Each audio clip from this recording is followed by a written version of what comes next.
Ipswich Bus, your football team. Buses run every 10 minutes. Avoid the traffic. Don't get stuck in the delay. Get Ipswich Buses today. A single from only £1.20, a return from only £2. Find out more information at www.ipswichbuses.co.uk. Ipswich Buses, proud to partner with Talking Town.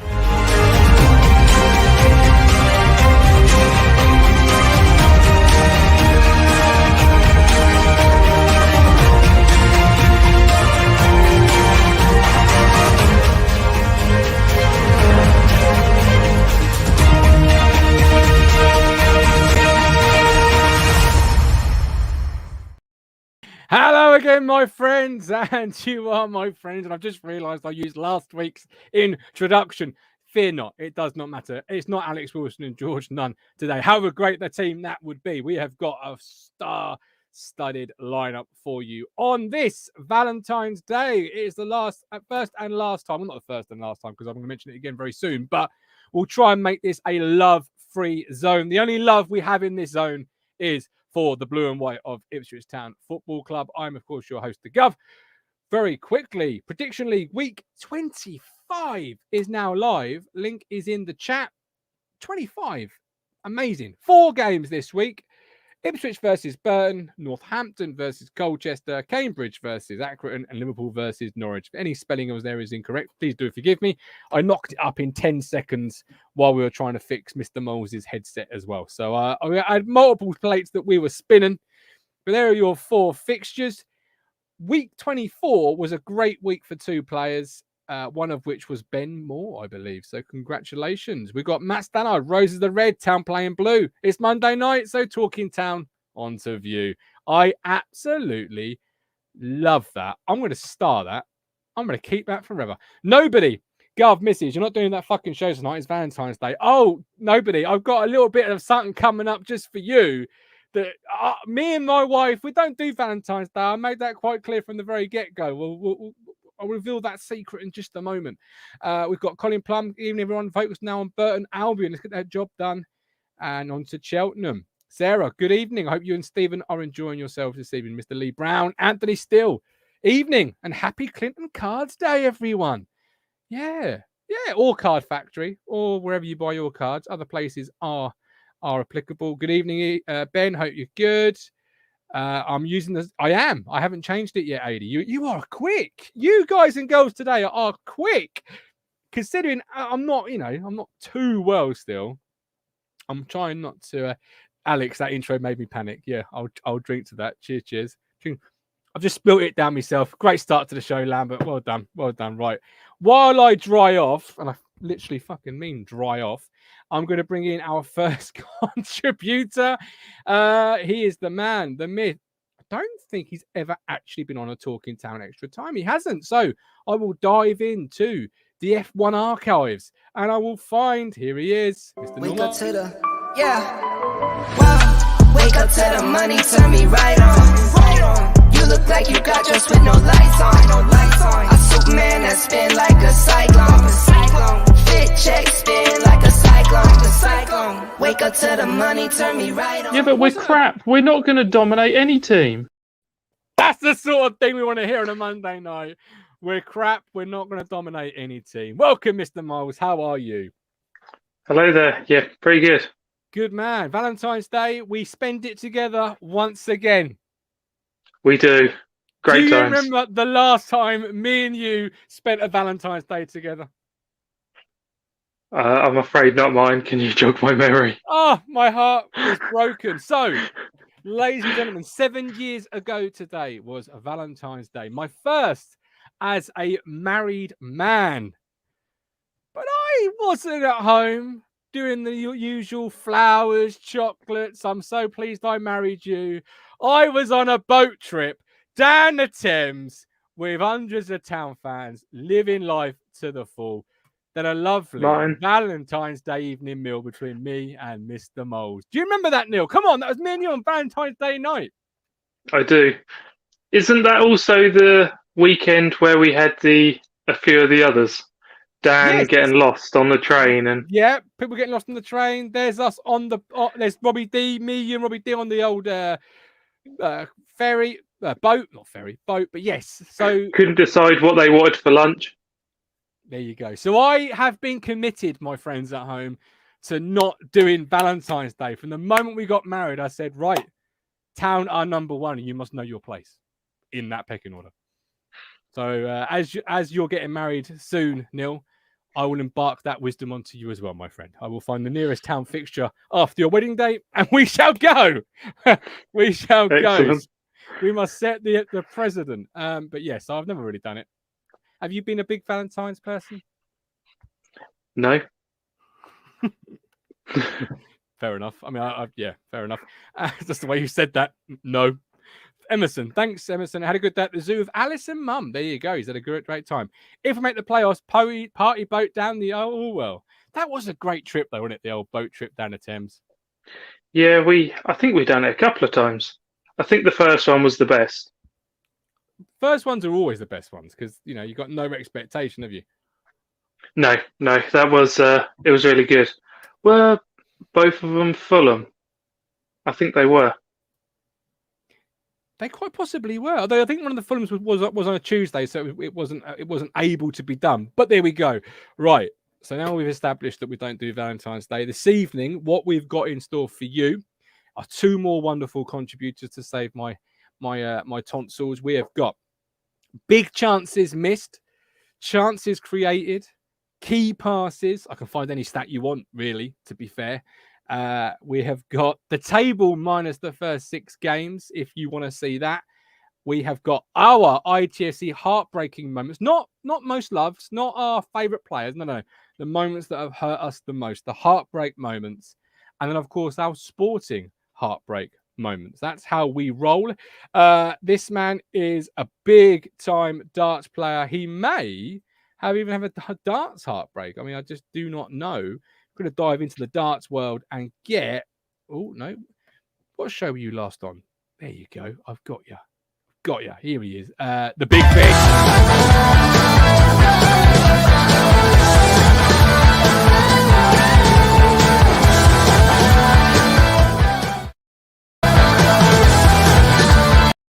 Sorry, that's so good. I'd like to play it again.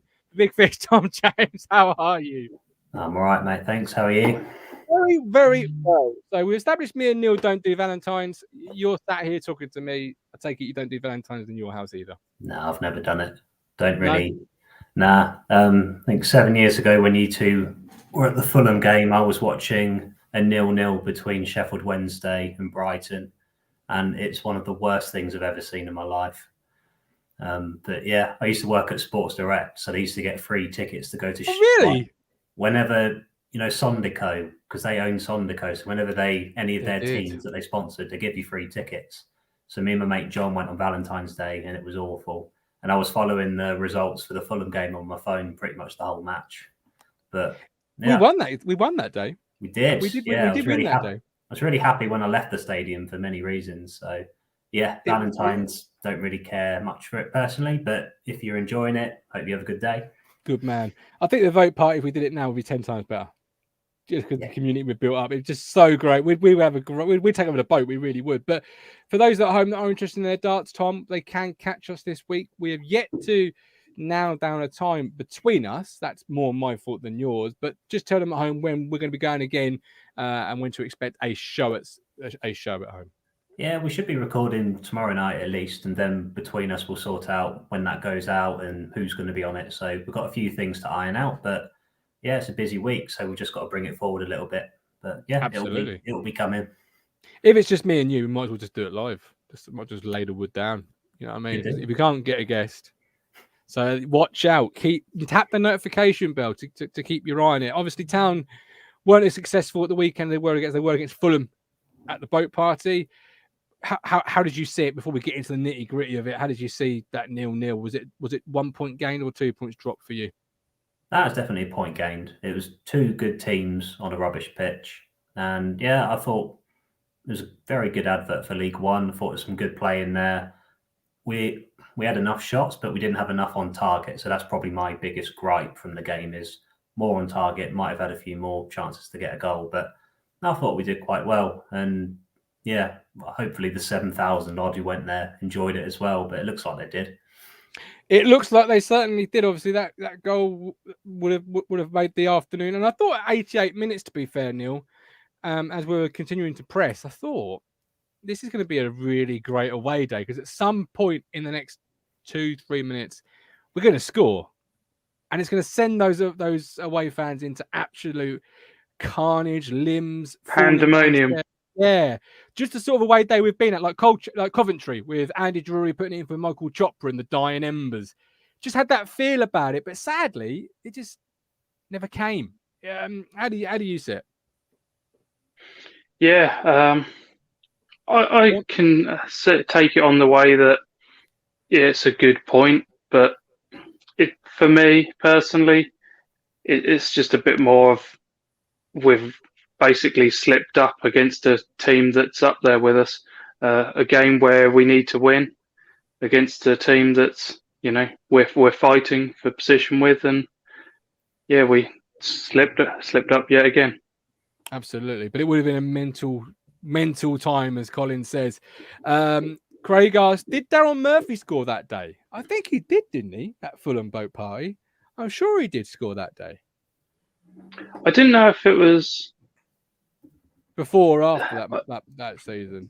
I just feel that era, Fulham had a whole load of European players, and they were pretty much a level above us. So we were just struggling to keep up with them, as well as us having a manager that didn't like to play football. So we never competed anyway. I think that was the season we were doing really well, though, particularly at that point. That was before Christmas, so we were, it was after Christmas we capitulated a little bit. Let's be honest. Right, let's complete the lineup. He is all be upstanding, for your king is here. It is, of course, the King Kally Bisler. King, I couldn't find your intro. I'm sorry. No worries. I was trying to buy myself time. I got to the end of the sentence and I thought, fuck, I ain't got any intro still. Right, here he is. How are you? I'm good. How are you all doing? You rocking your Ash Ketchum look tonight? What? Your Ash that looks like Ash Ketchum's hat out of Pokemon. Come on, man. Who's Ash Ketchum? You don't know? Pokemon. You never seen Pokemon? What? This is a Pokemon hat? No. This is Cortez rules the world. You can't buy these. These are right. Hang on. Let me just get a picture of old Ash Ketchum up on the screen for you. Right. Is that the Pikachu stuff? Pokemon Pikachu. Yeah. Right. Here it is. Here comes Mr. Ash Ketchum. Take people at home. You tell me if this hat is not what Kally is wearing right now. I'm intrigued. You tell me that's not your hat. No, look, mine's black on the back. Look. No, we can't see the back. You are rocking the Ash look, my man. I love it. In a minute, it might go quick. Charizard, I choose you. How are you? I don't know any Pokemon references, but we're not a Pokemon fan. No, not really. The only anime show I ever watched was something called The Boondocks, which that was hilarious. Yeah, Google that. I've never heard of that. Yeah, Google that. It's uncanny, funny. Says Felix, though. Blues. Good point, especially win the next two. Paul Bird, Freddie with a goal within the first few seconds, put him away. Oh, yeah, when Freddie was on fire. Yeah. Were you at the boat party? I didn't go. I don't do London away games. I hate London. Boat party, man. London's a shithole, mate. See, listen, I don't like boats either. Like, no, I'm not a fan of boats. My family come over boats many years ago, so no, it's not for me. Not for boats. I did a boat party in India. The only thing I have against it is the fact that no pubs in London actually want to let you in. They just see a group of blokes and it's just like, no, go somewhere else. Yeah, I just don't like London. It's too bougie for me. I drive everywhere anyway, so I don't like the idea of having to pay to drive my car somewhere. I don't mind paying for parking, but I'm going to have to drive in some congestion zone just because you've decided I've got to get charged here. Nah, not for me. Well, luckily for you, MK has no congestion charge, no congestion, or no fans, judging by the stadium attendance on Saturday. And it's full of roundabouts. So how did you find MK? I've been MK a few times. We've got family down there anyway. So I hate MK with a passion. It is just one big fucking roundabout and I hate it. Right. Just have a proper dual carriageway going in and out of the city like most other places do. They put on a thing saying there's 15k there. No way were there more than more MK fans than Ipswich fans there. Not a chance. Right. They were You're on saying mute that, now. they were saying there was like 1,000 more Town fans, MK fans, weren't they? Well, yeah. So like I think they said 15 something. So let's say 15k, and then we had just under 7k or whatever. So they're trying to say, well, no, the 7k. No, it's about 15.8 or something. So yeah, we're just about 1,000 more.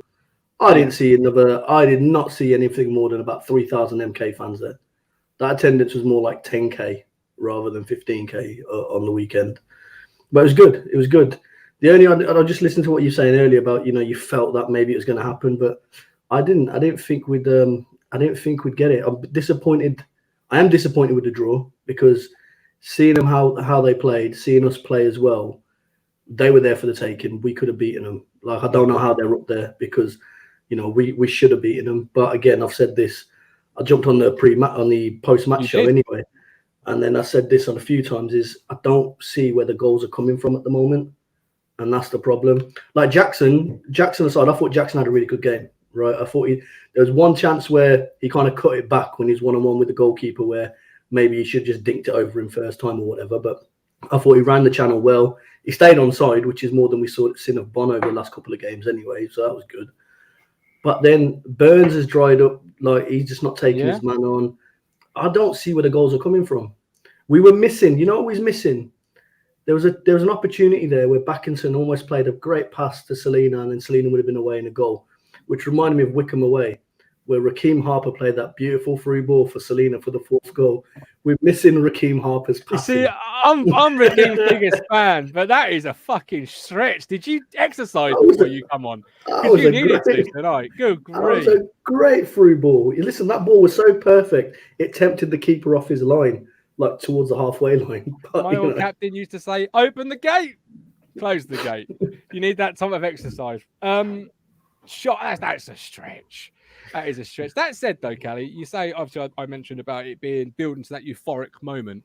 It could have gone the other way. So very quickly, TJ, because right at the death, their best player, Scott Twine, has got a free kick. The one thing we talked about all week, we mustn't give away free kicks around the edge of the 18-yard box. There he was. And there must have been a few clenches in the 7,000 at that moment in time, because I know at home I was clenching. Yeah, I was hiding behind my pint at that point. I thought he was going to go in, but I think Walton saved us from his Twine and is it Boateng as well? I think he came on for them, and he hit one and Walton saved it down on his right. So they had probably better chances than we did to score, and they probably made more chances and got more on target. So I think we came away with a good point overall, to be honest. I'm quite happy with it. Yeah, but see, like, Walton made 3 good saves in that game. One in the first half. I can't remember who it was through. It broke through because first half they're shooting, so Ipswich are defending the goal in front of us. Yes, yeah, they were. And Walton made this save. I can't remember who it was, but Fridge and Wolfie got a bit confused. Ball kind of got played down the channel, and the guy had a shot by the edge of the area, and Walton just kind of palmed it away to the left. Then he had obviously that one that from Boateng that TJ's talking about, which then immediately followed up because you had the bloody foul where Norwood just steamrolled through his man at the edge of the area. And I'm thinking, such a stupid fucking foul to give away at the time of game as well. But because of our view, the way we were watching it, we had a good view, the free kick and the save. It was a good save by Walton. It was a bit Hollywood as well to a point. Like, he probably could have held on to it. But camera. Fuck it. Yeah, fuck it. Last kick of the game. Want to do something. And yeah, he's that's a sign of a good goalkeeper. Don't have to do a lot, but when you're called upon, you make the good saves as well. But yeah, I just think if we had if we were scoring goals like we were at the beginning of the season, we'd have put this team away. We'd have put other teams away as well. And this is the conversation, Neil, that was sort of dominating yesterday's podcast, if you like. Was I was very critical of Burns and Selena on the Saturday. Others were critical of the strikers, and it was this conversation of, we're not scoring, but why aren't we scoring? Before we get into the stats, and the stats only tell half a story, they only ever can. But before we get into those sort of things, why is it you think that we're not particularly as free scoring as we were 6 months ago? Is it the fact we're not creating enough chances? We've got poor strikers. Which one is it? I'm not sure you can say we've got poor strikers. We've got the same ones we did have. I know they go through scenarios where things just fall right for them, or anything they do, it just seems to go in. Maybe it's a little bit of they've found themselves in a place where that's not happening now.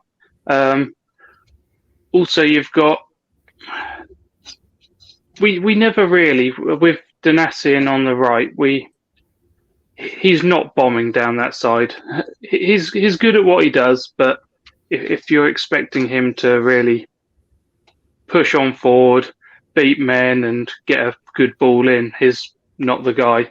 And I think this new guy we've got down the left, he doesn't offer enough for me either. So okay. I believe you're expecting then too much from your Cam or anyone, in midfield, in the centre. That's a great point. But then, Tom, when you look at the assist charts currently for Town, I do think Junaid Danassian still leads it with 4, which does that paint its own picture? I think he's joint with Sam, isn't he? I think he's, which does which paints its own picture in its own way as well. Yeah, it does a little bit, considering he's gone into a back 3 as well. So playing centre half for the last 2 months, a month. Yeah, and Sam Morsey's second, isn't he? Kally, just to get that right. Yeah, well, I think they're both joint on 4. Yes, you got JD and Sam Morsey on 4. Tom, if I'd said that to you at the start of the year, there are 2 leading assists by this point.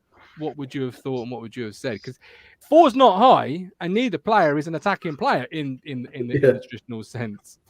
Yeah, if you told me that at the start, I'd said, "Oh, JD's here, is he?" And that would have been my first one. But I'm really glad he is, because he's been immense this season. So it's great that he's signed on as well. But yeah, we're not sharing it enough around the team at the minute, which is disappointing given the caliber of player that we've got. We relied on Bond quite heavily and Burns, and it's just not enough sharing around the team. But I was just trying to have a look at how many goals we scored under McKenna versus probably the games before that in the same period, and we're probably scoring more. But that just shows up how much we've dried up, even in those games before he came. So yeah, I don't really know what's happened. Lack of confidence. I think with McKenna, he's still trying to find his best formation, and obviously everyone's rotating every game, so maybe that's not bedded in yet, and we've not got that system nailed down. But I feel like the formations are good and the patterns of play are good. It's just the end product is just lacking slightly, but we're finding ways to grind out results, which is something we wouldn't have got under Cook. So I think it's more positive than it's not. Ash Ketchum. What? You want to say that? That's the Pokemon dude, right? Yeah. Okay. You want to say that? Right, no. I'm here all night, Kally. I'm here all night. I think JD, when he was in the back 4, was getting forward a lot more. I mean, I think of that Selena 91st minute winner where JD's kind of hooked it across the box from the byline or whatever, and that was at home. Oh yeah, Hawks knows about that. So I didn't do an Instagram story for Saturday, mate. You'd have loved it. Well, I've said, look, if there's no way there in the Midlands, I'll take just proper food places. So let's just get back to the champ, and you got good food up here. Don't worry. Love. See, Valentine's Day love. That's what it's all about, you see. Well, that's it. Valentine's. It's in Punjabi. Side note, Verna is a rolling pin. So if someone's saying Valentine's, it's like a woman's going to beat you with a rolling pin. So we don't celebrate that around here. No, that's a hallmark thing. How about a Luke up top? Says Jake James. Anyone up top, right? Do you know what? Bring back fucking Ellis Harrison. He scored a couple of goals, didn't he? Right. The point is, like, the goals are drying up because there just seems to be no creativity up front anymore. And then we're very good at keeping the ball, like, and we're very good at turning over possession. Mm-hmm. But then we get to the edge of the box and we just want to pass it around, and it's almost like, do you remember Arsene Wenger's Arsenal when, like, Wilshere was on fire and stuff like that, and they're trying to always score that perfect goal, like almost pass it into the back of the net? It feels like we're trying to do that sometimes. And just sometimes you just like have a fucking shot. It reminded me of when we was away at Oldham in the FA Cup replay. And if, the crowd we were all shouting shoot for 5 solid minutes before Elmiz actually unleashed a shot and that, it went in. The problem is we're not testing the goalkeepers, and we're just trying to find this perfect shot all the time. It ain't going to happen. You're in League One, have a fucking punt, and that's the problem. That's my issue. It was nice to see Jackson have a couple of shots on the weekend. Burns had a shot or two as well, but no, it's How do you say that? Because tell your fucking mate, who I absolutely love and adore, but tell him when he gets to the 18-yard box, put his fucking foot. Come on, boot through it, man. That's Sam Morsey. He needs to have a few more shots himself, Kally, saying about people having a shot. Well, I did say to him because he was sorting the tickets on Saturday, and I was like, look, make sure because this is the game you score. I can feel it. He goes, yeah, I can feel it. I'm going to get a goal, but. He would do if he bought a lottery ticket. Like, have a pop, mate. Come on, we've got Ox is. Go on. I think for him, it's like he'll pick up that ball. I mean, there's a lovely piece in that game where he stopped the ball in our 18-yard box, shimmied around, moved, and creates the move, and he sets the move up. So when he's driving, he's always looking for that kind of person who's a better striker or better shot finisher than him. And then sometimes it just gets, because it's League One, you just get bodies all around you straight away. But there'll be a goal coming soon. I'm pretty sure. Yeah. And once one comes, like London buses, they'll all start coming. Ben Moore, if you had said that at the start of the year, I'd have said go and get Twine. Why not play Simpson? Make him go. No, it doesn't.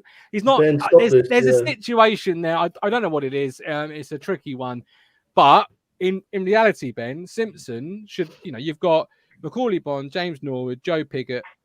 You shouldn't be getting, unless you've got a massive injury list, to Tyree Simpson in any situation. Lee Bayliss, play like we can we'll play like we can. We'll win the next 4. 12 points put us back inside the top 6. Play each other in teams like Bolton. Now's a chance for us to get in. Yeah, but this is the thing. We're all focused on let's get the playoffs. And I said this to you when I said we'd finish 4th, right? That show or whatever. I says it doesn't matter about us finishing. We could finish 3rd, 4th, 5th, or 6th, right? We're in the playoffs. It doesn't matter. Problem is, you've then got to beat those teams in the playoffs, and we don't do that, and we're still struggling to do that. That was my point. Any team that actually matters, we can't beat, can we? So we could have. We had enough. If we had enough minerals about us, we should have beaten MK Dons. We shouldn't have lost. Like we should have turned up at Sheffield Wednesday. We didn't. Right. The Bolton away game as well, and it's just like these are teams that are in a bit of form. Okay, I think we've only. Is it Wickham probably the only team above us that we've beaten? Yes. Yeah. You're talking about going up in the top 6. Okay, top 2 are done, but I can't see it unless something happens drastically with goals. I can't see it. And like the whole Tyree Simpson thing, forget about him. Like he's not going to play in the first team unless, like Martin said, unless there's some massive injuries. But you've got Bon, Norwood, Pigott, and Jackson all in front of him. I don't see where he gets in. Right. So I've been doing some stat digging because somebody called Nobody asked yesterday. That was the username, not that nobody asked about about chances created. So I've done a bit of digging, and it's really quite tricky because when you go on social media, you see people saying they want to sign Bon, Tom, or they want Norwood to play, and they're saying that these players are really quite good and useful up front. Then they're saying, we're making the key passes, we're not finishing it. So that would then, in my world, blame the striker. But then they're also saying the strikers are great. So the strikers are great. Surely it's the people supplying the strikers that aren't doing. You can't sort of have 2 cakes, eat them both, and say our strikers are great, our creators are great, because that doesn't correlate, does it? Because you're not scoring goals. So something somewhere is missing in that chain, right? Yeah, it's collective effort up top. I mean, it's not one or the other, it's both. I mean, they've got to help each other. Like the strikers have either got to lay it off for them to get some shots in, or they've got to put better assists in. I think Selena's had a lot of flack despite making 3 really good chances the last 2 games. He's not been as good as we all probably thought he would be at this level, but he's put the chances on the plate. So there is creativity there. Just something hasn't quite worked out recently. And I don't know if McKenna's still trying to find the right formula, but at least it's not a rigid 4-2-3-1 where we're getting found out every game. We're probably adapting better to teams around us, but I'm not entirely sure why it's drying up, but I think you can't blame the attackers or the strikers. I think you've got to blame both because there's a collective. I don't think the strikers are good enough, right? I think they're good strikers to a point, but like they're all very, with the exception of Jackson, the other 3 are just similar. right? They're target men and tidy finishers to a point. James Norwood is, he'll run all game for you, and he'll be a bit of a shithouse or whatever. Right? He needs crunch back in his ear, I reckon, because he's not played as he well. He was poor. Listen, I just saw a comment there, and someone was bang on. When he come on Saturday, we look worse, right? In terms of we had even less of an attacking threat when you had both attackers on. But like Norwood, for me, if you think about the summer, Norwood's contract's up. Bond's obviously going back. You don't keep both of them. You go for one of them, right? Then you've got pace in terms of, if you get rid of Jackson, you find another striker with a bit of pace. You've got your target man like Pigott. The type of striker we're missing is someone that's very good with the ball at their feet, a technical player, kind of a Kanyago-esque type of player, right? Yeah. It wasn't necessarily the quickest, but you drop the ball down to him or you let him run a channel or something. And, how many times did Kanyago win headers and hold balls up and then quickly just spin someone? Right, he's just a little, he's weren't even 6 foot, smallish player, not the quickest, but he got goals, and that's what we're not doing. Like, I don't know, I just feel that the strikers for this formation ain't that great. Emerson, knocking up on this. This is the most relaxed I've been watching Town for years at the moment. Look so sorry to need to pick a goal. Absolutely, Emerson. And there's a few people in the chat, and let's not hide from the fact, saying, why are we being so negative on the team? I don't actually see it as negative. I see it as, are we playing well or better than we were? Yes. Is it fun watching Town at the moment? Yes. But are we where we want to be? No. Was Saturday's result really what we all wanted? No. Are we scoring goals like we should be? No. So it's conversations on how the team are performing. That's how I see this. It's not being negative. I'm sorry if you do see it that way. I see it as we're playing well, we're doing great. The only thing we've got to talk about really is why are we not finding the back of the onion bag as consistent? You going to say something, Neil? I saw you. Yeah. Wind up like one thing with what's changed. I remember earlier in the season where a ball would be put over and Bond would just bring it down, bring it under control. And he would then bring others into play. Whereas now that touch seems to have disappeared. The ball will bounce away. The ball will go out of play. A defender will beat him to it. And with all of them things happening, he's not then getting it under and allowing the rest of the team to move up with him.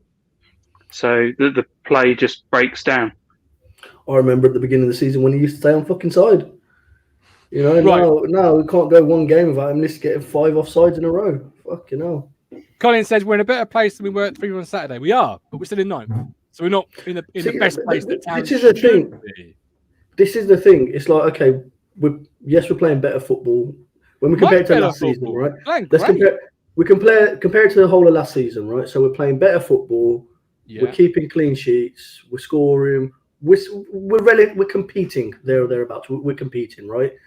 But just like the business end of last season, we're now approaching where we can't score a goal. I think, remember, we went 10 hours without scoring a goal, right? And okay, the performances were completely dire and was getting battered by Northampton and shit like that last season, but the results are still the same. Well, the results are still the same, aren't they? So it's like we're still not picking up points. We're still not doing this. It doesn't matter how pretty the football is, right? It's like, well, squad's there now. McKenna's knows what he's doing to a point. Well, but all due respect, you've got Selena, Chaplin, Bond, Pigott. You've got the riches, and I don't think it's not like we're sat here discussing Aaron Drennan and Ollie Hawkins. Like, it's a squad set up to be inside the top 6. So when it's not inside the top 6, I think it's a good conversation to have. What I'm going to ask you now is, I've got big chances missed, big chances created, key passes per match, or key passes per match. Which one do you want to see first, TJ? I'll let you be the first one to select. What do you want to view first? Big chances missed, big chances created, or key passes per match? The last one, please. Key passes per match. All right. Love that. Let's go for that. Key passes per match. Here we go. So leading the way, not going to be surprised to anybody, is Sean McConneville. 99 key passes, 3.2 per game. He's made 99 so far. Scott Twine, Barry Bannon, Wesley Houlihan. So far, TJ, is anything jumping out and surprising you with that top sort of 8? Yeah, Wes Houlihan's still playing. Playing really, really well. That's the annoying part. Oh, total key passes 40. I thought that was his age. No, total key passes. So we'll try and find the first town player. There he is, Bursant Selena. He is currently sat in 13th position, 34 on the season, 1.8 passes, key passes a game. Compare that to Wes Houlihan. Just Wes, forget Sean McConville. Yeah, but then how many games has Wes Houlihan played compared to Selena? That's a great question. I will find that out. But 13th, Tom, 1.8 a game. What do you think of that? Yeah, not just picking on Selena. I'd like to see more of our players in that list towards the top. So yeah, it's just not good enough that it's not spread around the team enough. So I'm hoping McKenna's got a way to fix it. And I like what we were doing with Morsey in there. He just gave us so much drive, and he split the lines where Chaplin and Selena could both get the ball in the next set, and then they could pass it forward. But that bit just didn't work. So the pattern's there and the idea's there. It's just the execution's lacking at the minute.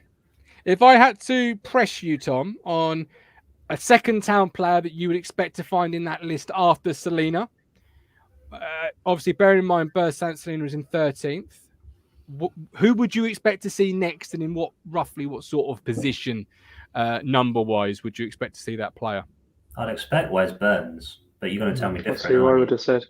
I am going to tell you different. Yeah, I am. I'm afraid. You're going to tell us Matt Penny or something like that. No, I'm not. No, Chaplin or JD. By the way, it's 17 games that Wes Houlihan has played, according to this. Kally Bursant has played 19. I was going to say he's probably played more. So that didn't help nothing. So our MVP star signing that we were all raving about in the summer has made less impact than a 55-year-old ex-Norwich stem playing for Cambridge. Well, no, it just highlights that actually Bursant has been our best player, but we're falling a little bit short of where we need to be. Our next player in the list here is Lee Evans. Fucking hell. Number 53. Lee 53? Yeah. I ain't even joking. Honestly, I'm not even. What is that, 5 passes for the whole season? No, I can tell you that. I mean, obviously, this might not be fully correct. I can only go by what I've found. I'm not going to pay for a software that tells me like October. That would just be absolutely mind-boggling expensive. So you find what you can find, right? At the end of the day. If someone can find me different, I'd love to see it, because I don't want to be saying it. 53, Lee Evans, 30 key passes, 1.2 per game. So he's actually not, name playing that bad. And to be fair, like, he's kind of right. I'm just thinking about it. It's like anytime Lee Evans on the pitch, I think someone said it on here before, and it was just like he will have that one good pass in him. Well, that's kind of backed up. That's now. Key passes. Neil, I'll give you big chances created or big chances missed. Let's go created. Okay, big chances created, which is what we wanted to see yesterday. Nobody on the show. No, that was his username. Nobody said he would like to see. I wonder what the big chances created looks like. Well, this is it. I want to know if Sean McConville was playing with fucking Lionel Messi, because every single time I look at a list, Sean McConville. Who is that guy? Where's he from? Accrington Stanley. Oh, fucking Tim Pot. Who are they? Yeah, exactly. You say that, but he's literally right. So we have got Bursant Selena in 12th position, 4 assists, 8 big chances created. So he creates 8 big chances, which I will be the first to say. But I am sorry, I was wide of the mark on Bursant on yesterday's show, because every time you look at a stat pile, Bursant Selena comes out on top every single time. Maybe it's like, I'm just thinking of my own experience or how I'm judging him. It's like that expectation. We see him as a game winner, and we've got Selena on the pitch. We ain't going to lose, but we do, and we don't win. So then, he gets the flack. Like it's similar to like United and Ronaldo. You got the big Stein in there, and these are the people that are going to get the flack or whatever. And obviously, Bursant is not Ronaldo or whatever, but he's our equivalent, I guess. He is, he is, and like I say, first to hold my hand and say yesterday, I was wide of the mark. I still think he should have performed better against MK, But what I will say, actually, is the fisherman is more or less not spot on in what he says, but he's in the right area, because stats only tell part of the story, as I said at the start of the show. So for key passes created, we all know football here. Not every pass is equal, is it? Some are really nice, some are really easy. It doesn't tell you how the player received the ball, doesn't tell you if he's got his back to goal, doesn't tell you if the ball was overhit, you take 2 or 3 touches to get it under control. It just tells you played it into an area that is deemed a big chance area. So stats only tell part of the story, right, Kally? Yeah, and I kind of get what Fisherman's saying to a point. I'm not going to agree with Mike on that, but I get what he's saying in terms of Aluko does look like he keeps the retention, so he'll keep the ball very well. You rarely see him dispossessed unless he's fouled, and then even then when he looks like, oh, you've overdone it a little bit, he always managed to just poke his toe somewhere and just get that ball. So yeah, in terms of him keeping the ball, I'd say yeah, he's a better player there. But I don't, apart from that Gillingham game, you don't really see defense splitting passes from him. Yeah, he doesn't play between the lines, really, does he? No, he is a wide player, a wide midfielder, a winger. He's a tidy player. He's a quality player with bags of experience that at this level, Neil, is tidy. Knows how to use his body, knows how to use the ball, knows how to make things happen. But maybe, as Kally says, not the player who looks up and thinks about playing that splitting ball between the two centre halves at the moment. Yeah, was that what we got him in for? I always presumed he was going to be more of a winger, but for me, even when we had him first time round, he was just a poor version of Tom Lawrence. You mean Selena? You're talking about Selena. I'm talking about Sonny Aluko. It's only when you said we had him in last time, I was thinking Aluko. He has moments. There's some games you watch Aluko and you think, yeah, I'm really glad we got him. Another time, like you say, he's tidy.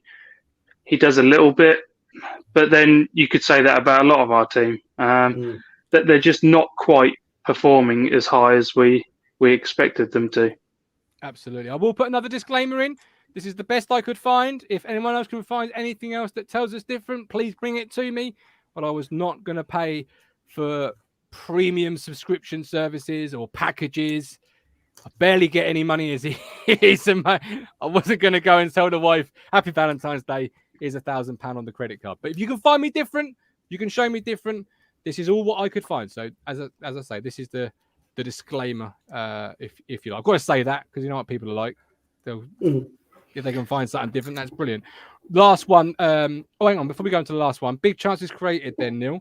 You know about Burson. Where do you expect to see the next Town player and who do you expect it to be? And I will find him in the list. Chances created.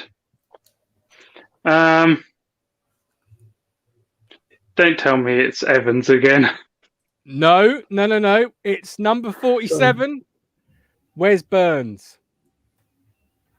With 5 big chances created. I tell you who's number 46. Scott Fraser with 5 big chances created for a guy. I know.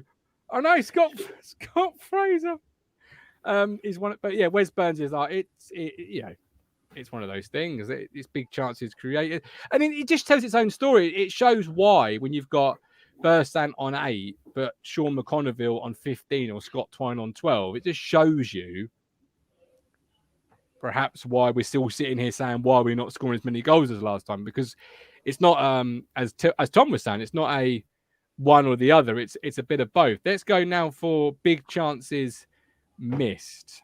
Are you ready for this one, Kally? Who do you expect to see leading the Town line on big chances missed? Macaulay Bonne.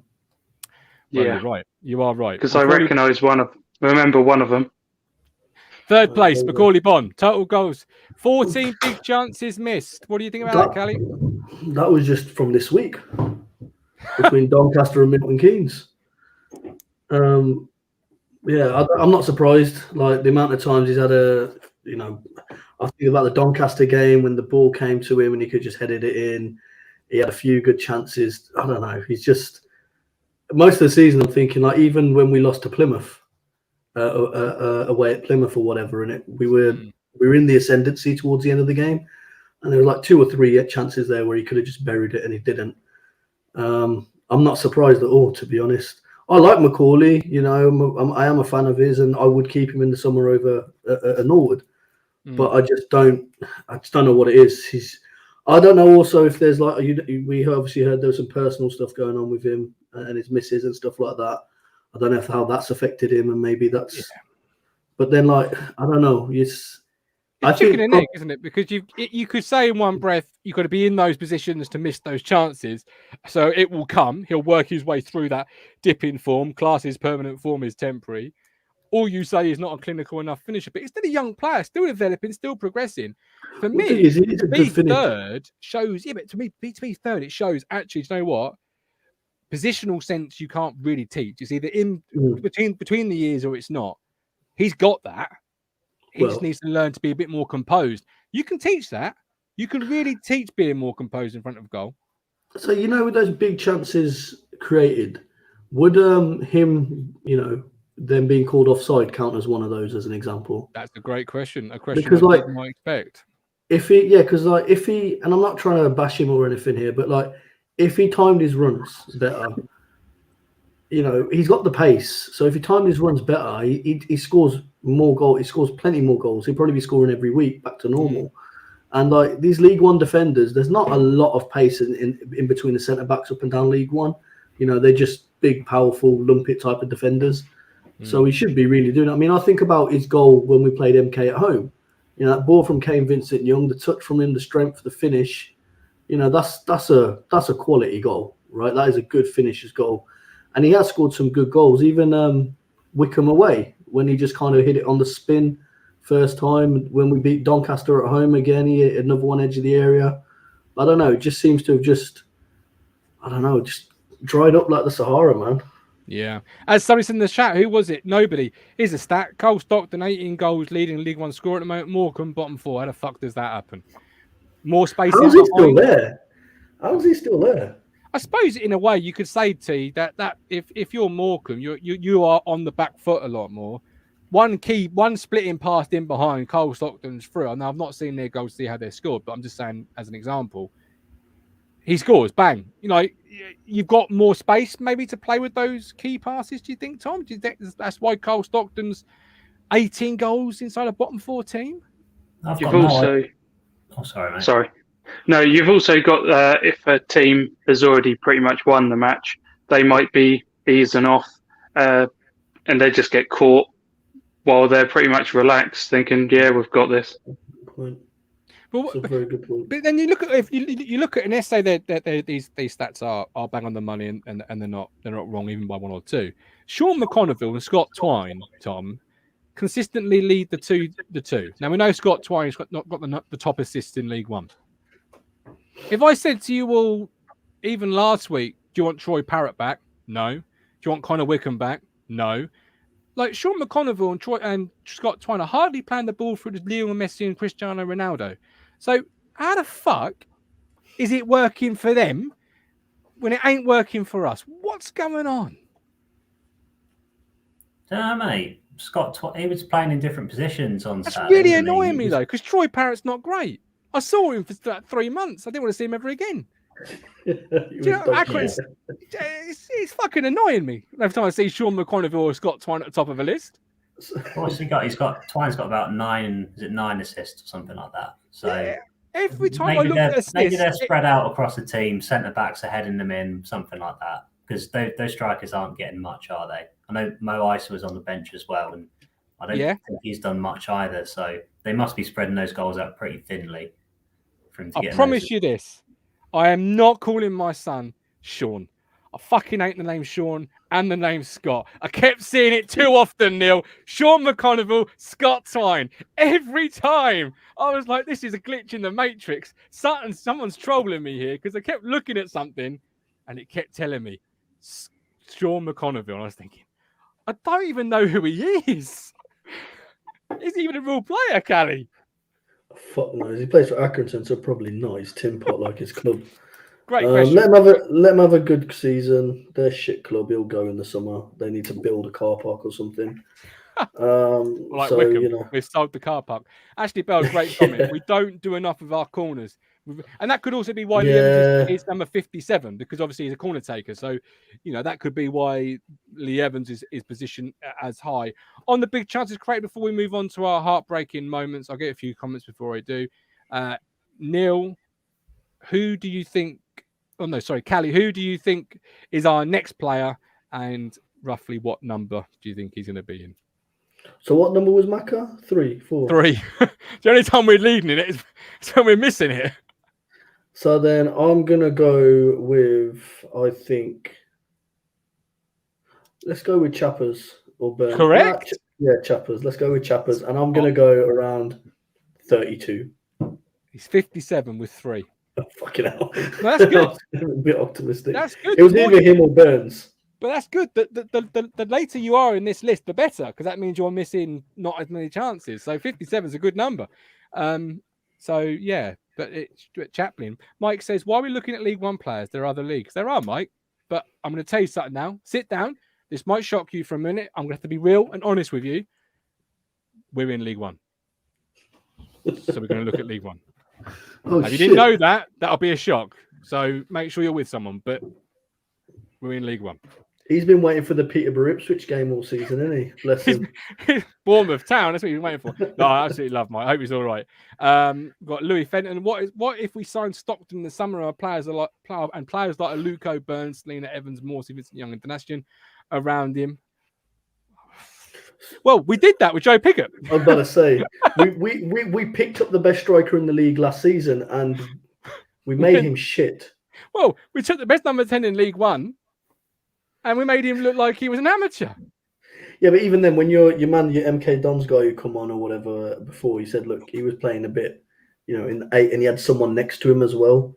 I think maybe if Scott Fraser had stayed and Sam had joined sooner in the season and didn't have that ban at the beginning, then maybe we might have seen Fraser next to Sam, and maybe that would have unlocked us things. But it's all shoulda, woulda, coulda. He's now Charlton scum. He's dead to me, so I don't care about Scott Fraser anymore.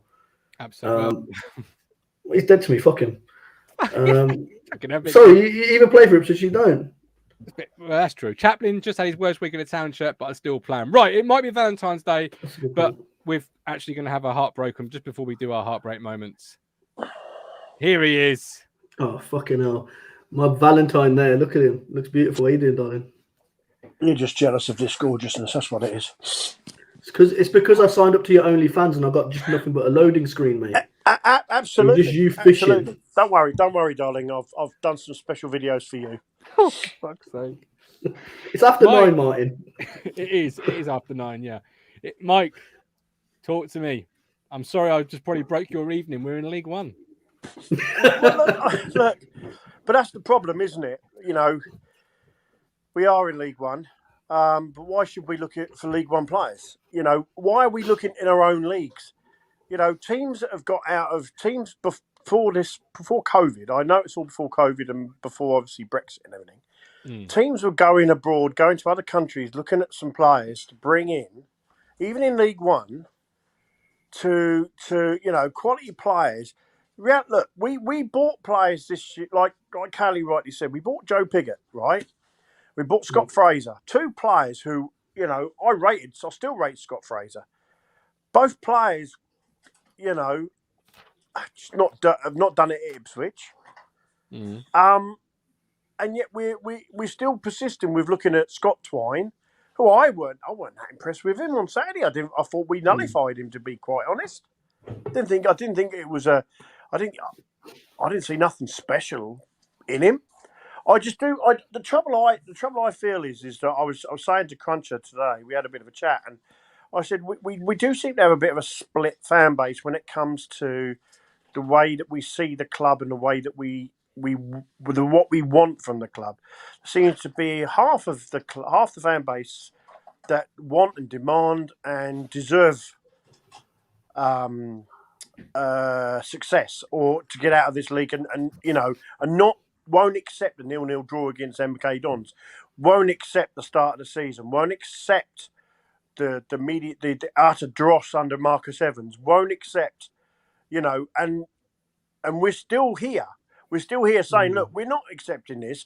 We've got a £9 million wage bill, and yet we are not even in the playoffs, right? And we could blame Cook and we could blame all this, but the reality is, the players are still, as much as Cook is at fault for some things, the players have got to take a huge responsibility, and that's not just, I'm talking from the Edmondsons all the way through the squad.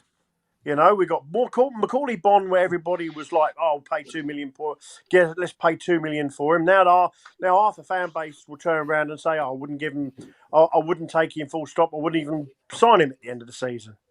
And then we had fan base in November, December, giving Morsey stick as a captain. So, and saying, "Oh, is he really captain material? Is he leading by example? Is he performing?" And now suddenly he's the best thing sliced bread. And like I said, and then the other half of the fan base is that they're kind of accepting the fact that we are in League One. We're accepting the fact that we are this team now, this club now. And it's because they've not seen success for 22 years.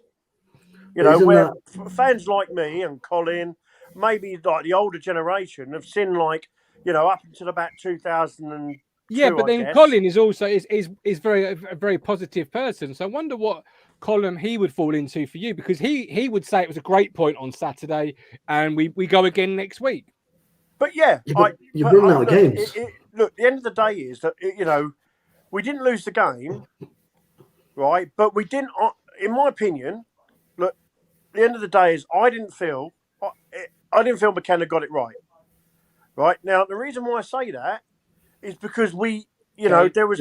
Why would you bring on them players on that late in the game? Things needed to be done at 65. Mike, that's what he's been doing. Hang on, let me finish. Right. I'm not slating here. I'm not coming on here to slate McKenna, because I love the bloke. I think he's I think he's going to be a brilliant coach. But he's allowed to make mistakes, and and we are allowed as fans to say, look, in our opinion, you got it wrong, mate. Okay. We've got a good record under him so far, and I just feel that under McKenna we got it wrong at the weekend, because we played Jackson, who, quite frankly, all he did was run around like a headless chicken and pull a back line. He did. He had a good game, but if we want someone to run around like a headless chicken, we might as well have signed Usain Bolt. He played better than Bon and Norwood. When Bon and Norwood came on, we looked less of. Hold on, let me finish. When Bon and Norwood came on, we looked less of an attacking threat, right? Facts. How many goals did we score? How many goals did Bon score? He scored the same amount of goals as everyone else on the pitch. Who looked more like scoring? Jackson, Bon, or Norwood? It was Jackson. He had the chances. He had the chances, Mike. You had 10 minutes to 10 minutes. Look, I know that Bon is misfiring. I get that. Right, but you're not going to win a game. Look, at the end of the day is when the whistle blew at 3:00, we still had the same point at 10-5.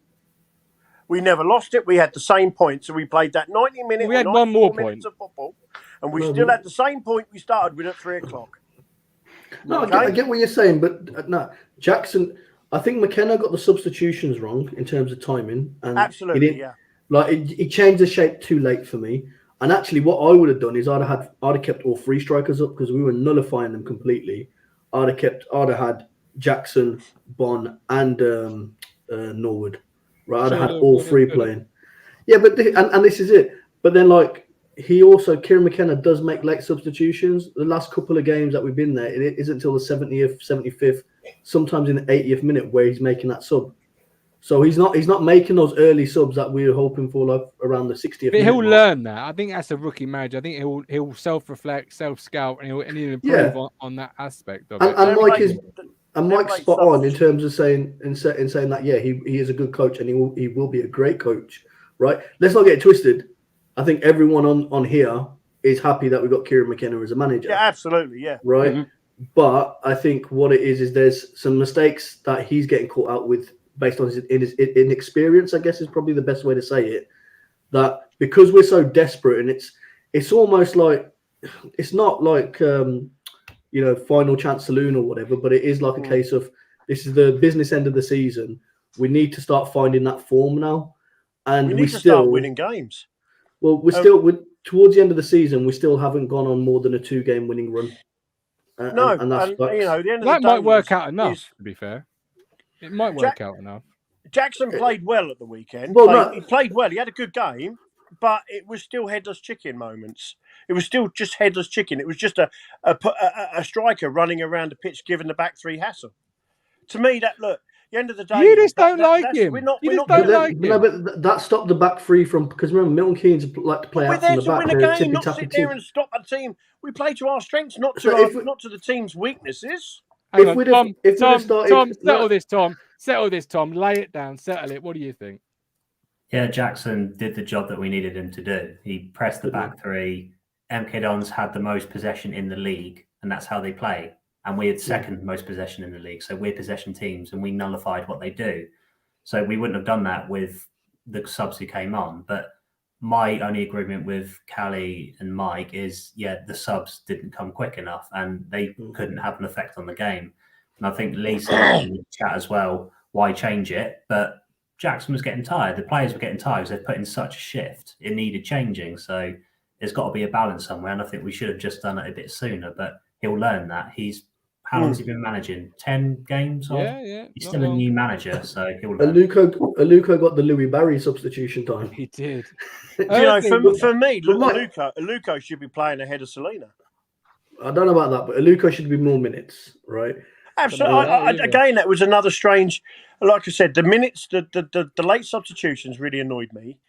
Jackson came out of the cold again to come in and play and do the headless chicken. But he did well. He did a job. Because can I just tell you one thing? That's all he does. No. The last time he scored against Plymouth in the league, and actually he scored didn't he score in this year? Is Gillingham in the Pizza Cup or whatever it's called? Yeah. But if you'd have had Bond starting instead of Jackson, this is how it would have gone. We'd have lost 2-1. We'd have got a goal. You don't know Bond would have got it. I know that. No, you don't. I've spoken to the Oracle in the Matrix. She's told me that's what would have happened. Okay.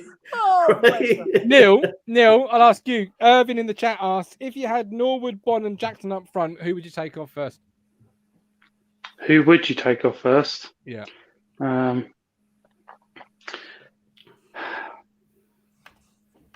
It's a tough one. It would be between Norwood and Jackson. Crutch's best mate. Norwood and Jackson, yeah. Nobody says Norwood hasn't been firing because he's been played out of position. He ain't been firing because he's been played out of position. He's been played wide. He's been played wide left of the three. He's been played out of position. Can I ask you a question, Mike? As an experienced coach, let me ask you a question. You watched the game, didn't you, Saturday? Oh yeah. So at the end, when they got that free kick right at the end, and Norwood just bulldozes into his man and gives away that silly free kick. Yeah. Oh yeah. That was that's Norwood all over, wasn't it? And that's the part that worries me about playing Norwood. I'm not worried about that. I like that. Because he likes in a way. Norwood can be a shit house on the pitch all day long, as far as I'm concerned. And then if we'd have conceded from that, say that was Thomas Holy in goal instead of Christian. But it's if buts and maybes, and we haven't. All right, Mike. I appreciate that. I'll bring Louis on in just a second. Before, first of all, nobody says. Seems to me the only person who isn't panicking just yet is KM. He's calm and measured and looks pleased with how it's going. Tom. He's got a free hit this season. I reckon that's what he's been told. Yeah, but let's be honest. The world is a stage, and 90 minutes on a football afternoon is a stage, Tom. We don't know what he's thinking behind the scenes, but on the surface, he seems calm and ready. He's just had his mama's spaghetti. Right, Eminem. Palms are sweaty. Oh, by the way, I watched your American rugby last night just for that halftime show. I ended up watching the rest of it. It was good. I'm laying bars. Yeah. I'm laying bars on the show. Tom, as I was saying, though, McKenna, it's cool, calm. Do you think actually that's going to help us in the running when the fire gets hot, and if we do keep a pressure up, him being calm is going to be a real influence on that squad? Yeah, you can see the players have bought into it pretty much immediately. They seem the messaging's clear. I think he's calmed down a few of our fans, probably not everybody, but I think as a fan base, we might be a bit calmer about how things are going at the minute. But yeah, I'm pretty happy. I'm happy. At least he made attacking subs against MK Dons. He wanted to win it. He said he's going to win every game. He's not going to just take the point. Like, remember, every point was a prisoner not long back. So it's a bit different mentality now. So Absolutely. Yeah, I think he's great so far. He's still got loads to learn, and he will make more mistakes, and it might leave us short this season, and that can't be put on him. It's got to be put on how we started, and we've just made a mountain to climb for the rest of the season. So, But yeah, but then it is he has to show. As Paul, because Paul Burns says it right. Paul, could get a free hit and missed the ball.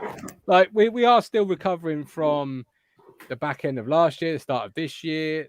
Wolfenden told he can leave, being one of our best players. Before we get anything further, Mike, stay there. Bring Louis in. We want to move on very quickly. But Louis, hello, mate. How you doing? I'm good. How are you guys? Very well. Saw your points in the chat. Loved them. Now you're on the show. Tell us, what do you think? Yes. I'll go back to what you said about the strikers. I mean, if it was me personally, I would probably, what you said earlier about who to keep on out of the three. I think our most reliable, I'd say, is probably Norwood up top, personally, if it was me. Because I think if there's one person I think who was most likely to score a goal, I'd probably say Norwood, personally. I think he's probably our best striker at the club, I would say. Which I know Mike would absolutely agree with. He's shaking his head. Mate, do you know, sorry, are you related to Lee Anderson at all? No. Oh, okay. The Norwood Appreciation Society, isn't it? So I've heard that line from Leandro, that's why, sorry. You at least got to wait for him to say he thinks Andre Dazelle should be playing for England before you make that. Can't even make that jump. You can't even make the QPR team. Well, I know that, but Yeah, that's true. If you play with better players, he'd be a better player. Yeah, Yeah. But like, go on, Louis. Earlier thing. Do you guys think Selena was better in the 4-2-3-1 formation? Do you think he was more effective in that one? I genuinely do, yeah. Good question. Neil, what do you think? I'm trying to think how he played in that game, but is he... What are we considering is his best position? Is it for him to bomb on down the wing, or for him to be more central? It's a good question. Because I just haven't seen it enough from him. When he has tried to take the ball and beat a man, it's almost been a little bit half-hearted, and it's just not at that top level that I presumed we'd get from him. Do you reckon some of that could be down Selena to... as an attacking midfielder? I saw him as a left winger, right out on the left. That's where I think is. And if we think back to, I know it was Donny at home when we beat him 6-0, but he was playing at wide left then. He set up a couple of goals from there. I think when we played Wickham away as well, he come on the left. And even when we lost to Sheffield Wednesday the other week, and McKenna switched it up and played a 4-2-3-1 in the last kind of 20 minutes, Selena come on wide left and actually looked like we were going to do something. I think in the middle, he's got too much going on, where it's like, get your head down, just beat your player, and then look for a pass or look for something from there. I don't know. For me personally, makes a great point there, though, doesn't he? And me and Lee don't always agree, but I agree with him on this one. Selena does look better. He looks better under McKenna, especially when it comes to his passing the ball to feet more. Because there was times. I'm gonna stop you dead right there, because you talked about stats don't mean fuck all, right? And stats can be don't mean fuck all, but stats can be misinterpreted. I'm not talking about stats. I'm just saying from a visual point of view, Selena seems to look more of a team player under McKenna than he did when he was under Cook. He was far too selfish. For me, I've seen Selena pass the ball a bit more, but he's still not produced enough quality for me. That's all I'm saying. Do you know what? Give me 3 big moments from Selena this season. It's just absolutely lovely, Kally, though. Sorry to cut across you. This is all that we've got. 3 months ago, everything was wrong. The fucking building was on fire. It was a garbage can being floated down the River Orwell. That gif that you see. What was Colin saying? Your ego's in the river or something? Yeah, back in the last year, put your egos in the River Orwell. This is just the fact that we've got. Is Selena creating enough big moments? Is Chaplin or go on, Louis? I think he is actually. I think he's actually. I know what you said about Luco. I think Selena is arguably our best attacking player personally. And Chaplin. I don't think. I know Chaplin does score, but does he do much else? Do you think, other than being at the right place at the right This time? is great. The question This I is was going to great. pick It up, shows the thing I was progress. going to ask. It shows progress, though, Yeah. doesn't it? That this So is the conversation that are we creating enough big moments? Are we scoring enough goals from this player? Is this player where it's real progress at this football club? It needs to be sort of remembered that, yes, it can be frustrating sometimes. 0-0 at 5+5 can be disappointing, but we're making real strides. And I think you can forget that while you're in the moment. No, absolutely. And listen, because we started shit, and then we really picked up the pace, and we were scoring goals that we hadn't seen for a long time. We're scoring lots of goals, playing great football, like under Cookie and even under McKenna. And I think as a team, we've fizzled out a bit over the last, few weeks, maybe month or so. We have fizzled out. But I can't think of, and when I'm thinking about Selena himself, his best moments in a Town shirt have been before McKenna. Now, maybe that's like, okay, he looks good. It might be passing to feet and all the rest of it. But his big moments, someone can correct me if I'm wrong, but I can't think of a big moment for Selena. I can't even think of a goal or assist that he's done since McKenna's been here. Well, it was against Crew, wasn't it? Yeah, but that wasn't. That wasn't McKenna. That was Cook. No, that was Cook. I tell you what, there's a Tom James in the chat. He's making some great comments. Do you know this Tom James here, Tom? At least we're all debating how to put him on the top. Do you know who that is? He looks, all right, isn't he? That guy looks dodgy, man. One of these East Midland dodgy guys. Chris Wright, agree with the Gov. Of course you do, Chris, because you're a good guy.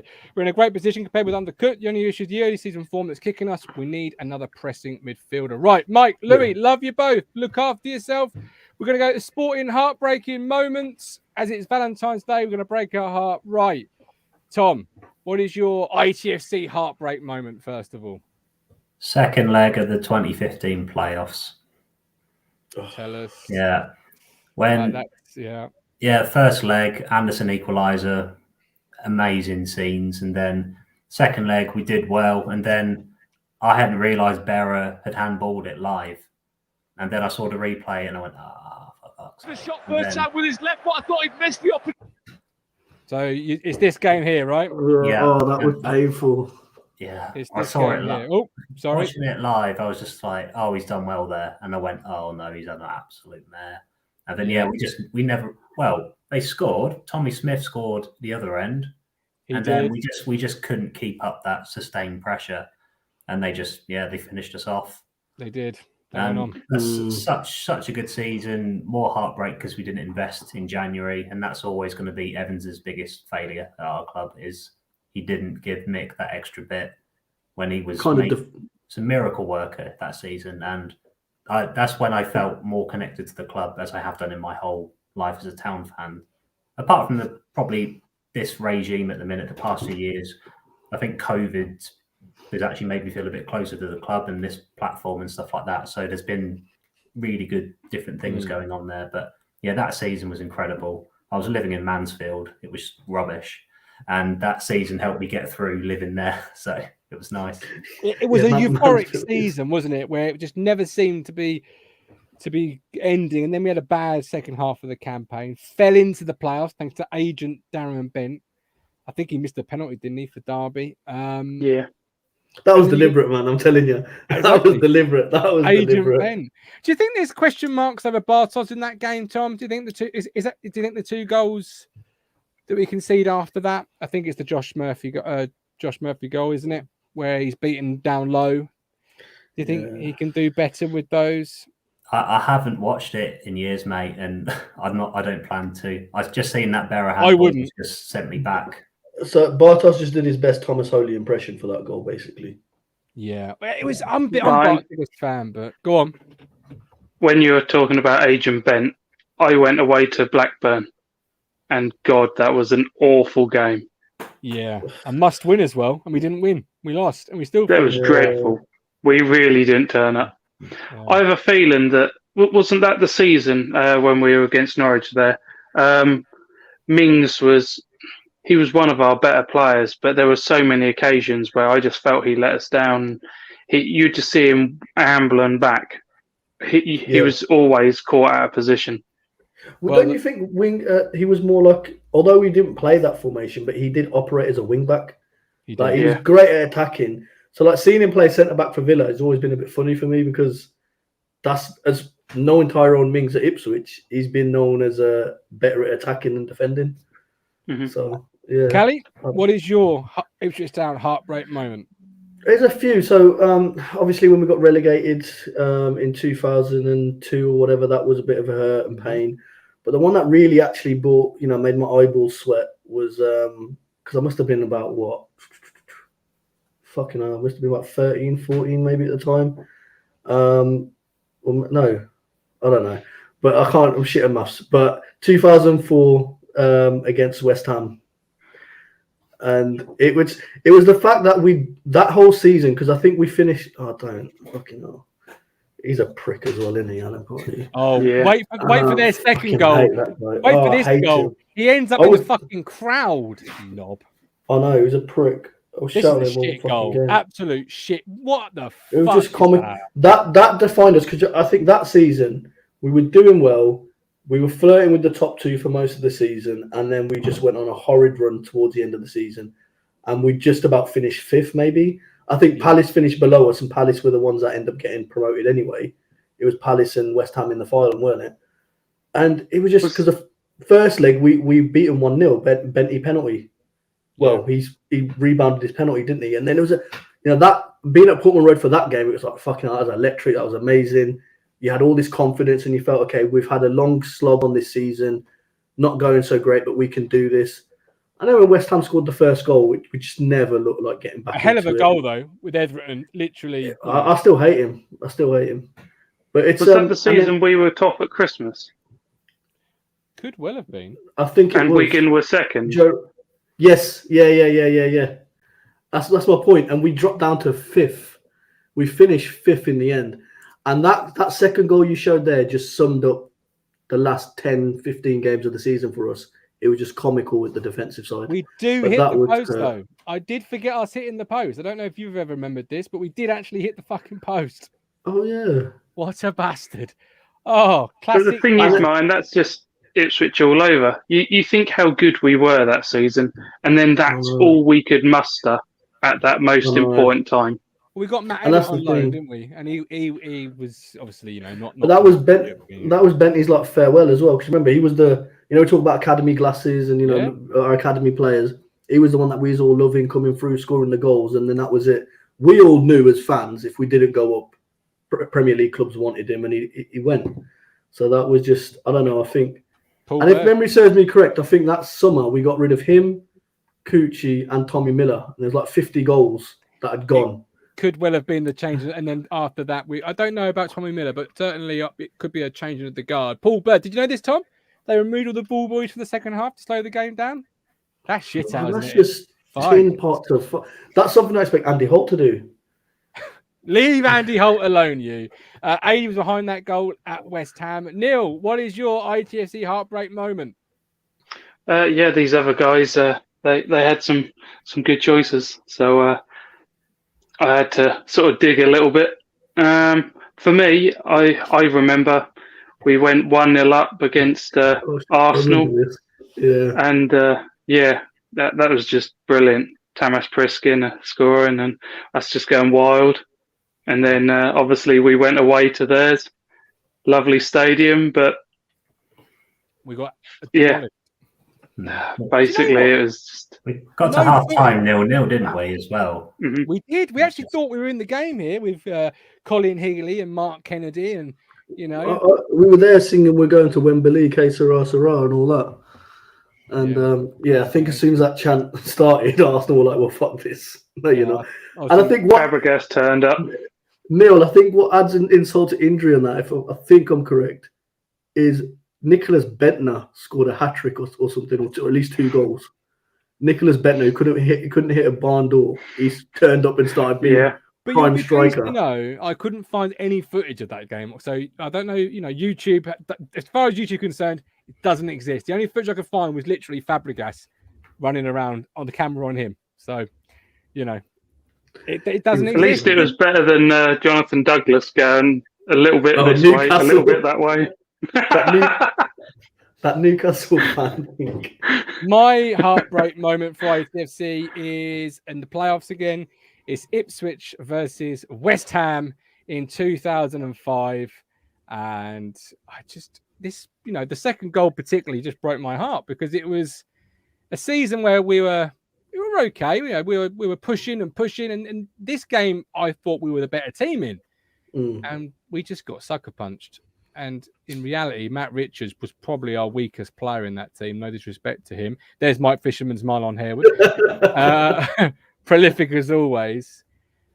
And you just felt after 05, after missing this opportunity, Tom, you just felt it was that was it now. That Did he get a card for that challenge?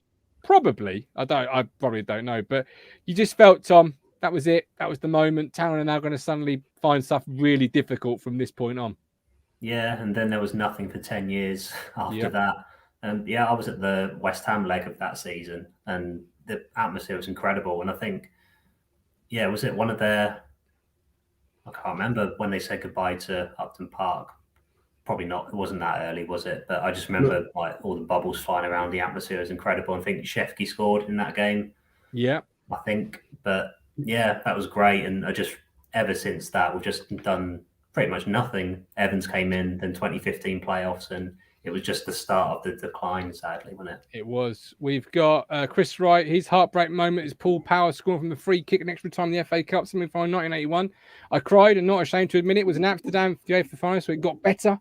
James B. Drawing to Reading around the Royal. We went up in the 90th minute. Went into the playoffs rather than the top two. Simon Harris, League Cup semi at Birmingham. Yeah, pitch was actually awful. Oh, shit.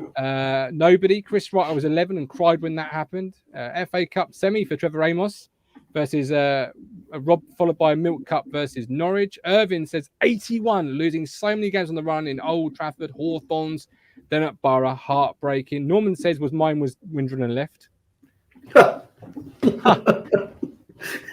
Sorry. Which name would you prefer? So we've established Scott and Sean aren't going to be names for your kid. What about Aaron or Troy? No, I don't like either of those. Sorry. Drinan Lambert. There we go. Paul Bewley. Heartbreak was going 2-0 down at Bolton in 2000 away. Then something special happened. And to close the show, we'll finish on our sporting heartbreak. So we would like to hear yours. Ben's ITFC heartbreak when we lost Majorita's manager. Just felt we were close to playoffs and all he needed was investment. Bloody rich in his bed sheet. I was going to say, people with their bed sheets, we'd have kept Majorita for longer if it wasn't for Rich in that bed sheet. Absolutely. Right, Neil, what is your sporting heartbreak moment? Well, I could go quite recently, couldn't I, with my Formula One and how this season just ended. Yeah, the Hamilton Verstappen Massey FIA controversy. That's the one. Yeah. Yeah. Oh, look, weren't pretty, was it? Sporting heartbreak. Hamilton getting robbed of becoming the all-time leading F1 champion. There you go. You've got.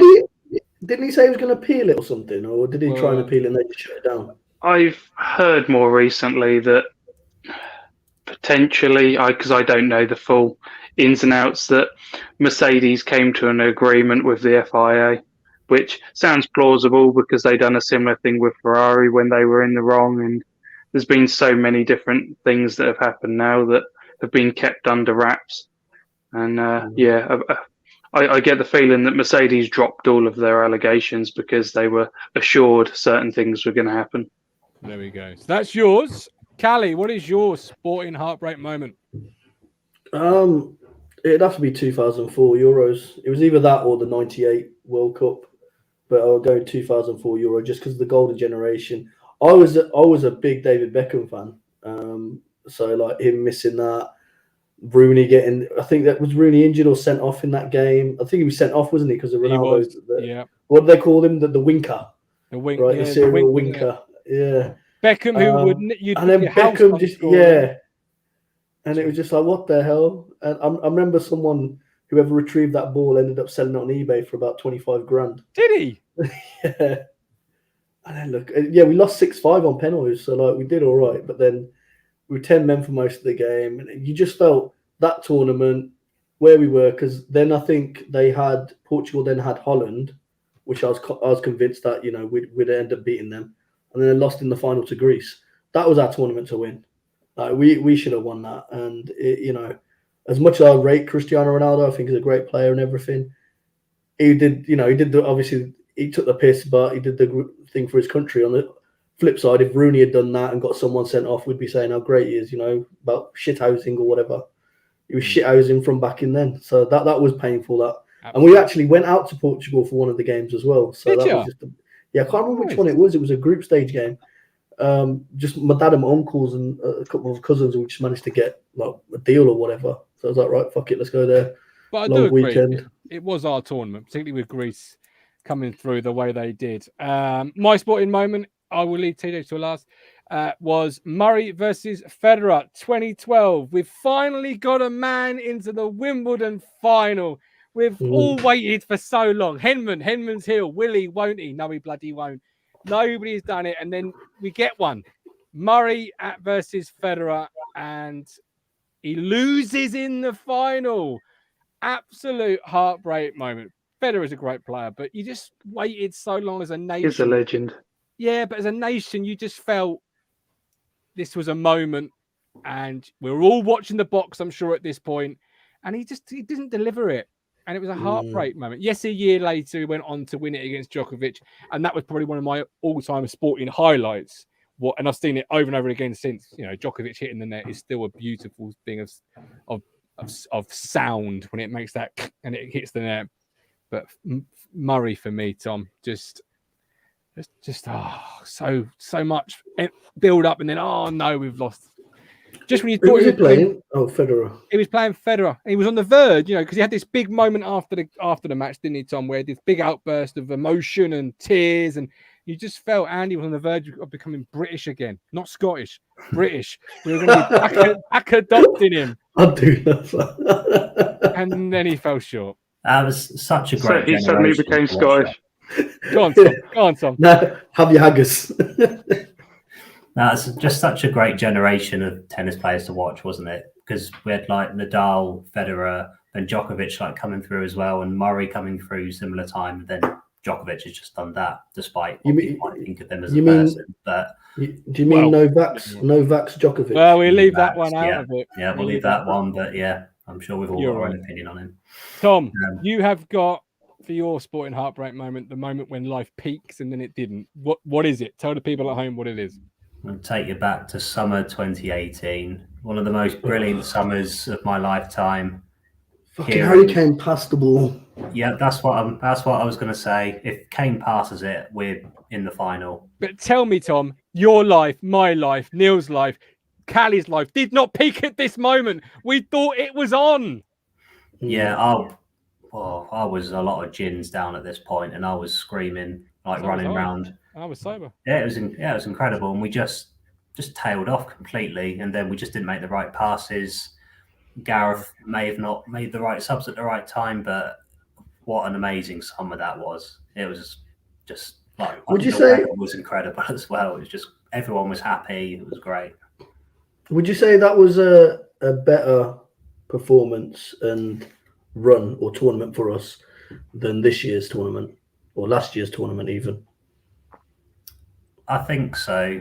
Yeah, I felt like we battled a lot through that. There was like the Colombia last minute hit that we took, and then we had to do the penalties. And when we came through that, I thought there was something different about this team. And then I think Davinson Sanchez equalised in the stoppage time or something, didn't he? And it was a right kick in the nuts, but we got through that, won the penalty shootout, and we just came through it. And I thought we looked really good. And that was the start of this generation. It's felt like a team. It's felt more accessible to fans, I think. And it's done stuff that the golden generation couldn't do. And I'm so excited for this World Cup as well. I think we've got a chance to do something again. And it was the start of the Paul Hirsch reign, wasn't it? 2018. Yeah, I mean 2018 wasn't perfect, but no, it wasn't, because we lost my dad in June of 2018. So the start of it was a bad time all around. But when you lose somebody who loves football, you just. And you say, we're going to win the Euros now because he's passed over, big football fan. We're going to win the Euros, and then you go on this run of, as Tom's just highlighted so brilliantly, of beating the Colombians on penalties, and you're thinking, Christ, actually, you know what? We are doing it. He is doing it, and we are going to win the tournament. And then Trippier scores, and you just think, all that emotion of losing somebody. So it's June and that was July, and all of that came to the fore for me. And then I thought, right, we didn't win that, but that's fine. We're going to win the championship. He's going to make sure we're going to go up. Hurst is the man, and fucking that capitulated as well. So basically, my life's a big pile of steam and shit, is what I'm saying.